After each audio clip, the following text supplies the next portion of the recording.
Bonsoir, c'est l'heure de vous informer. Il y a un an, la ville de Goma tombait aux mains de l'F-123 avec le soutien du Rwanda au terme de violents combats. 12 mois plus tard, le mouvement politico-militaire tient toujours la capitale du Nord Kivu et renforce son emprise sur la population. Si la vie économique a partiellement repris, les cicatrices du conflit restent profondément dans la ville, contrainte de se réinventer sa banque. Reportage. Il y a un an, jour pour jour, Goma basculait. Après plusieurs jours d'affrontements intenses, l'AFCM 23 prenait le contrôle de la principale ville de l'Est de la République démocratique du Congo avec l'appui décisif des forces rwandaises selon les autorités congolaises et plusieurs rapports internationaux. Une chute brutale qui a marqué un tournant dans les conflits armés qui ravagent la région depuis des décennies. 12 mois plus tard, le mouvement politico-militaire est toujours solidement installé. Loin de se limiter à une occupation militaire, l'AFCM 23 multiplie les initiatives visant à consolider son pouvoir. Mise en place d'une administration parallèle, contrôle accru de la population, gestion directe de certaines activités économiques et sécuritaires. À Goma, les quotidiens s'organisent désormais sous une autorité des faits dont la légitimité est largement contestée. Les combats en janvier 2025 ont laissé des traces profondes. Quartiers détruits, infrastructures endommagées, familles endeuillées. La mémoire des affrontements reste vive dans les esprits. Si les armes se sont tues, la paix, elle, persiste. Nombre d'habitants témoignent d'un climat d'incertitude permanent, rythmé par des contrôles et des restrictions des mouvements. À cette insécurité s'ajoute un bouleversement économique majeur. L'absence des banques. Depuis la prise de la ville, les institutions bancaires sont restées fermées, plongeant la population dans un système fondé presque exclusivement sur les cash, les transferts informels et les réseaux de solidarité. Une situation qui complique les échanges, freine les investissements et accentue la précarité. Malgré tout, Goma continue de vivre. Les marchés ont rouvert peu, les commerces ont repris peu à peu leurs activités et la circulation s'est densifiée. Par nécessité, les habitants ont développé de nouvelles stratégies de survie. Troc, micro-commerce, réseau de confiance et entraide communautaire. Mais cette reprise reste fragile. L'incertitude politique, l'absence d'un cadre institutionnel reconnu et la crainte d'une reprise des combats pèsent lourdement sur les perspectives d'avenir. Pour beaucoup, la priorité demeure la sécurité avant toute relance durable. Un an après la chute de Goma, la ville se trouve à la croisée des chemins entre une occupation qui s'installe dans la durée et une population contrainte de s'adapter. L'espoir d'un retour rapide à la paix semble lointain. Dans cette région meurtrie, le temps n'efface ni les blessures ni les inquiétudes et l'avenir reste suspendu aux évolutions d'un conflit dont l'issue des mers. Le gouvernement congolais passe à l'offensive sur le terrain de droits humains. Samedi 24 janvier 2026, lors d'un point de presse, le ministre des droits humains Samuel Mbakabouya a annoncé le lancement d'un processus de documentation de violation des droits humains commises à Goma et à Bukavu. Selon lui, 12 mois d'occupation par les 123 et ses successifs ont été marqués par des violations massives et répétées. Ces travaux menés en collaboration avec la CNDH et la CAGE et la Nouvelle Société congolaise se tiendront du 29 janvier au 7 février 2026. Pelé de ses propos.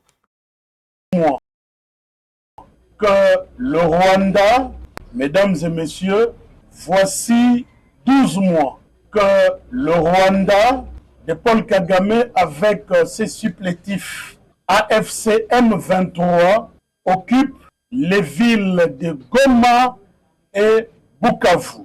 Cette occupation est caractérisée par les violations massives et répétées des droits humains. Nous sommes au XXIe siècle.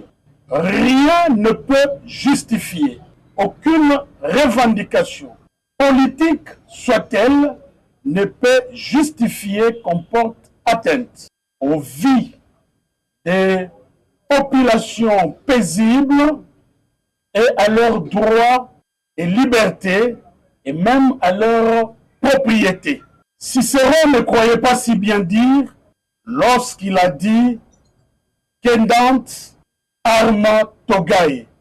Entendez que les armes les cèdent à la toge.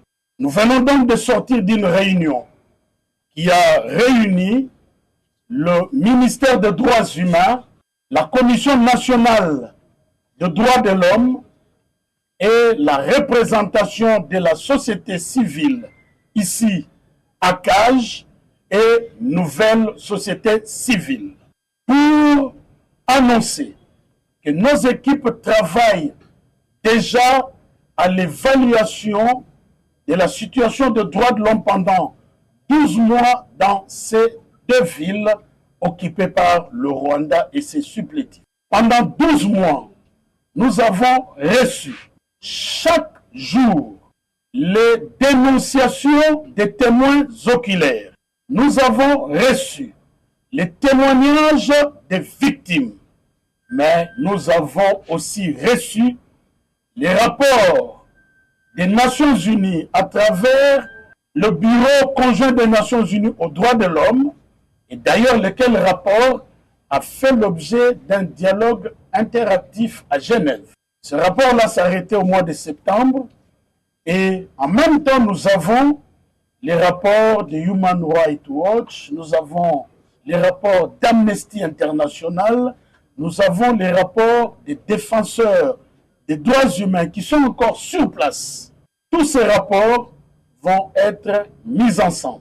Nous allons harmoniser les vues. À partir du jeudi 29, nous allons alors à ce moment-là lancer les travaux de rédaction du rapport.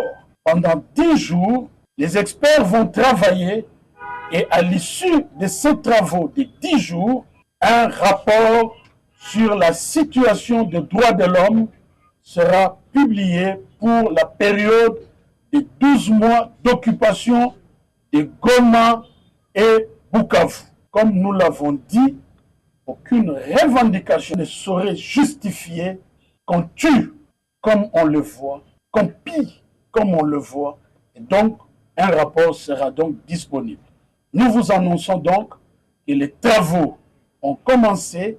Le lancement de la rédaction du rapport aura lieu le jeudi 29 et ça prendra 10 jours. Nous vous remercions. Akwamut, porteur du message du président de la République, le ministre délégué aux anciens combattants, Eliezer Tambwe, a appelé les communautés Yaka et Teke au calme et à la vigilance. Il les a exhortés à ne pas se laisser manipuler, privilégiant le dialogue et la cohabitation pacifique pour préserver la paix dans cette partie du pays. Il s'est exprimé devant les populations locales privées. Na société, moto akoti ko vivre ye moko te ezabo ete. Mikolo uti koleka bozaki na problème mikolo nyonso ya mobondo ezabo ete. Insécurité koti baninga bakabwani mengana koyebisa bino boye. Biso nyonso toza ba Congolais. Kokanisa te ke mutu kaka oyo botama na yenda zande kona yo ezabo te. Il faut kolongola makanisi wana yake oyo azamu yaka oyo azamu teke. Biso nyonso toza bandeko. Soki botali bovanda bambula na bambula makambu yake bayaka na bateke ezalaki te. Ekokaki kozala bino moko bomituna likambo euti wapi. Parce que zana ba manipulateur balinga komona société batu bazala malamu te. D'abord tozana problème na ba Rwandais bayoka na katikati na biso lisusu to bandiko panzali. Est-ce que za malamu yango tolekaki pona kolembisa bino ba manipuler bino te baloba na bino biloba loba te. Muteke aza mutu muyaka aza mutu mabeleza kanatina te soki batu baza te toyokani malamu yango tata na biso nyonso le président de la République Félix Antoine Tshisekedi Tshilombo atindi biso pour que toya kokonsole bino na oyo nyonso elekaki tosolola na bino toyebisa bino ke alingi bino mingi atiki bino te lokola zana makambo ebele akokaki koya ye moko te ndatindi biso yango nazoloba boye awa na masiambio mfumu mosusu ezali te ezali kaka vela ezali kaka nani yango nalobi boye soki likambo ezali oye nango te kobongisa na boye mutu te nazoloba mokonzi ye wana alobi tozala na kimia mboka ezalaka na bato yango wana nazali mokonzi na bino oyo na boye te me botosa ndenge bafandaka ezali bongo te yango nalobi boye toremercie mokonzi ministre ndenge aye kotala biso ndenge alembisi biso na maloba kitoko lisusu ndenge etiki biso kamwa savon mungwa kamwa elamba mapapa na bapantalo ya mibali yango topesi ye matondi mingi na biloko ayeli biso yango wana tokokontinue kosolola. Dans la province de la Sopo, les travaux de modernisation de l'axe routier reliant le rond-point Canon à celui des SGA se poursuivent conformément au rythme technique exigé par la nature des matériaux utilisés. Ce week-end, le gouverneur de la province, Paul Ndongolia, s'est rendu sur le chantier pour s'imprégner de l'état d'avancement des travaux. Reportage. Nous sommes sur cette artère principale qui va du rond-point du Canon à la Banque centrale du Congo, où l'entreprise de construction Kawaling exécute le bétonnage sur ce tronçon long de 1000 mètres avec le financement exclusif de la province que dirige ces jours Paul Ndongolia le Babonga, gouverneur. Outre les petites tâches à finaliser, les 2 voies sont déjà bétonnées du rond-point du Canon jusqu'à la hauteur de Sédi. De là jusqu'à devant la prison centrale, une voie est en cours de bétonnage, tandis que l'autre est aménagée pour le trafic intense sur ces tronçons. Devant cet avancement des travaux, le gouverneur de province, Paul Ndongolia le Babonga, reste positif. Les travaux avancent. Nous avons commencé vers Congo Palace. On a bétonné devant la cour d'appel jusqu'à rond-point SIGA. Actuellement, j'avais dit qu'on renverse, qu'on commence à rond-point du Canon pour atteindre SIGA. Comme ça, on bascule de l'autre côté pour arriver à la Banque centrale. On ne pourra plus prendre beaucoup de temps. Donc, dans quelques mois, nous allons inaugurer cette route entièrement financée par le gouvernement provincial. Les différents chantiers sur la voirie de Kisangani révèlent une vérité simple. Le président de la République, Félix-Antoine Tshisekedi Tshilombo, est à la conception et le gouverneur de la Tchopo, Paul Ndongolia le Babonga, en bon élève, veille au grain dans l'exécution. Il y a plusieurs autres projets qui sont en train d'être développés dans la ville. Fachi Béton, avec son élève Paul Ndongolia, transforme la ville de Kisangani. Depuis notre avènement, vous voyez ce qui s'est fait. Tout Kisangani est en chantier. Il n'y a que les incrédules et les opposants qui ne veulent pas croire, mais on ne va pas se laisser à la merci des opposants. Nous, on va continuer à travailler derrière le chef de l'État, son Excellence Fachi Béton, et nous sommes en train de faire ce qu'il nous a demandé. En attendant, l'autorité provinciale somme l'entreprise Kawaling de veiller également sur la maintenance des caniveaux, tandis que le maire de la ville et les bourgmestres des communes sont appelés à assainir l'environnement sur toute l'étendue de Kisangani, en commençant par le centre-ville. Au Nord Kivu, le gouvernement provincial sous état de siège a réceptionné ce dimanche 25 janvier 336 cartons de médicaments offerts par le gouvernement central pour lutter contre le paludisme grave et la malnutrition, notamment dans les zones touchées par l'afflux de déplacés du M23. Suivez ici le témoignage des autorités et des bénéficiaires. À travers cet acte, je remercie la diplomatie agissante de notre gouverneur de province, le général-major Somo Kakule Evariste, qui ne cesse de plaider pour la cause de la population du Nord Kivu.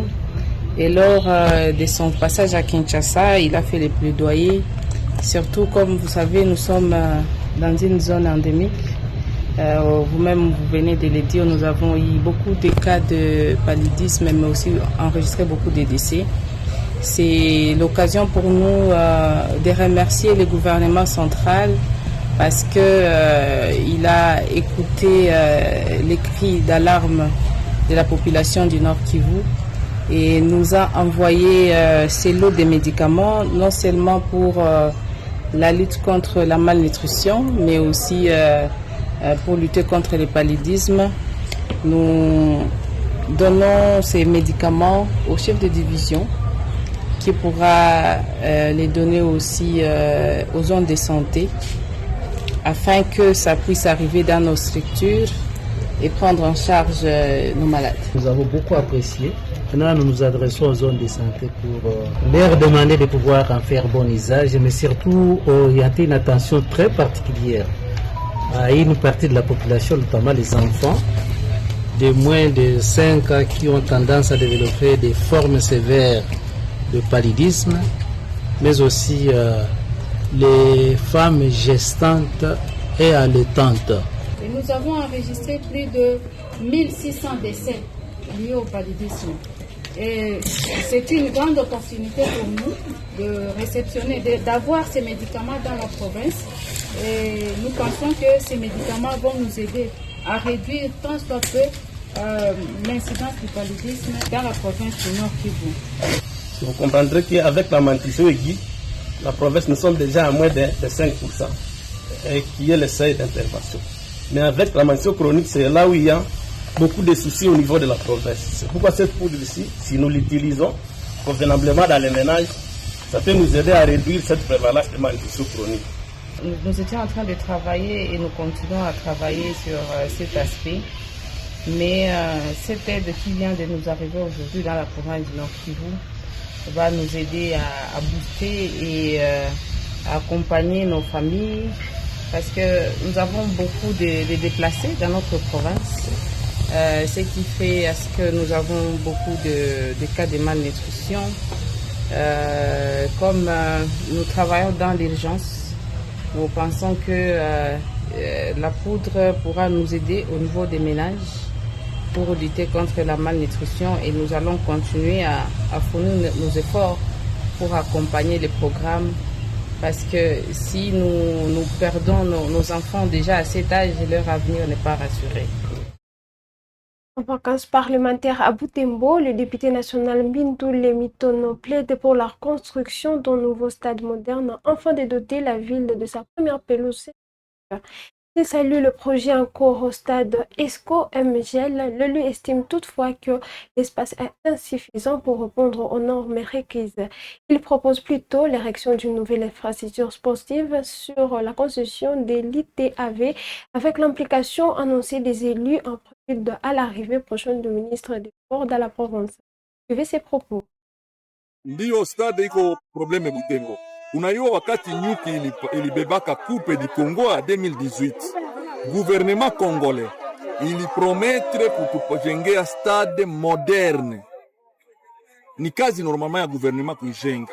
Na mnajua kama Butembo tunakuwa na stade moya ya leta, ni stade ya stade ya ESCO ya MGL.